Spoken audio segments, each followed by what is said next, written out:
Ezekiel is a prankster. He's a mama's boy. He loves to cuddle and be with mama. He loves to play with daddy and help him work on cars. And he is my prankster. He already be playing jokes, and I can already tell when he gets older, I'm gonna have to watch out. Ezekiel doesn't have really a specific condition. The whole house got a cold, and he just kept getting worse and worse and worse. Then he had a rash. He started to not eat as well. He started to get really lethargic. We went out to eat, and I'm looking at him, and he's jaundiced. And I'm like, no, this isn't right. I call the doctor. Okay, he's jaundiced now. She's like, take him into the ER. I want him to get looked at. So we took him into the ER. The doctor was like, yeah, he's yellow. We're gonna be running numbers. You're probably gonna be going to Children's. Pick if you wanna go to Milwaukee or Madison. And so at this point, we didn't really know what was going on. We just knew something serious, that they wanted to transfer him. So then when we got to Children's is the first time that we heard he's an acute liver failure. And that was so scary because you're seeing your baby decline. I got the phone call from my wife, and she told me that Ezekiel's liver completely failed, and they had to get rushed to the to Children's Hospital in Milwaukee. And I felt very devastated. My heart literally dropped to my stomach. I mean, it got to the point that he couldn't even walk anymore on his own. And he wasn't eating much. He was yellow. I mean, it was so scary. All you can do in that moment for me was trust in God. One day they had to change out his crib, so that way it had a lot of overhead stuff, and they had to change it out in case they needed to hurry up and give him CPR, and all that stuff wasn't in the way.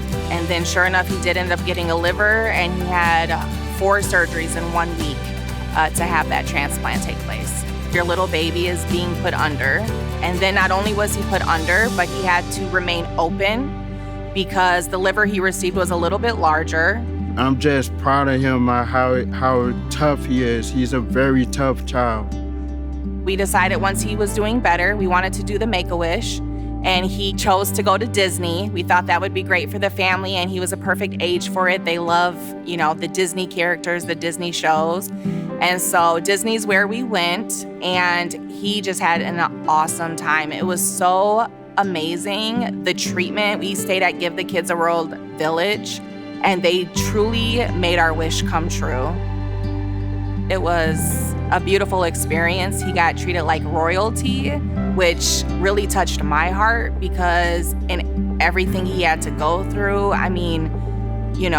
he wasn't able to eat for a while, then he could eat again. He couldn't walk, then he could walk again, just to see him so excited and be able to enjoy that. And we stressed to him so much through that whole week, this is for you.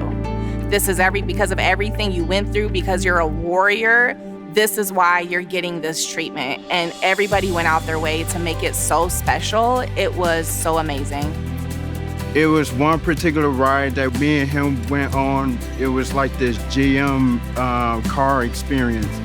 And the car went around this metal track. It felt like you were racing in a car. And to see him experience that, me and him, it was like a real close experience, and he really loves cars. And after we got off the car, we took a picture of a yellow Corvette, my favorite car. And it was just a perfect moment for us. So he loves Spider-Man. And so on the last day, actually, of our vacation, he got to go to Universal and meet Spider-Man. And we have a picture, of him with Spider-Man. He got to go on Spider-Man's ride, and he just absolutely loved it. And they just treated him like royalty. It was amazing. Make-A-Wish really goes out their way to make you feel special. It's like they genuinely understand that you've gone through a traumatic experience. And so in everything they do, they want to make you feel special. They want, to make sure that you're taken care of. Make-A-Wish, I just want to say thank you. Truly thank you from the bottom of my heart. There is not enough gratitude that I could give you for making my son's wish come true. Thank you, Mr. Wish.